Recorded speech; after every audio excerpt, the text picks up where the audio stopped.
আসসালামু আলাইকুম, মিস্টার আরজুমি বলতেছি আরজন পিস জিনলব থেকে। তো একটা লাল দম মাদি দেখেন, গলা কষাটা মাদি। তো এবার এই মাদিটা আনা হয়েছে ফ্রেশ কন্ডিশন, দেখতেছেন মাশাআল্লাহ মাদিটা খুব ছটফট করতেছে। তো আমরা এবার এই মাদিটাকে জোড়া দিব নরের সাথে, ভালো একটা নরের সাথে জোড়া দিব এটাকে।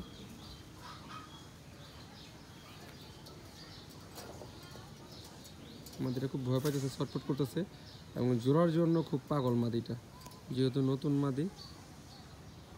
তো মাদিটাকে আমরা আরও রেস্ট দিব, আমরা এটার সাথে পেয়ার করে ভালো একটা নোরা আনবো।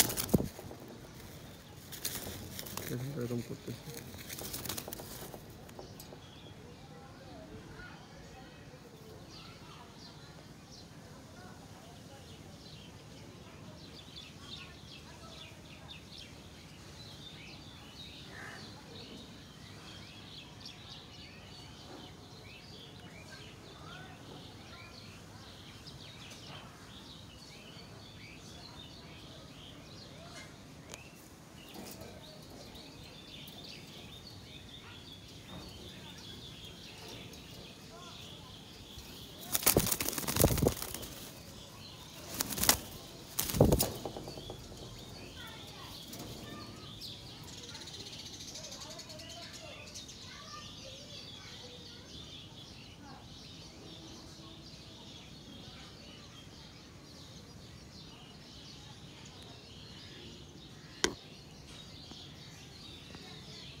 চোখটা দেখেন একটু।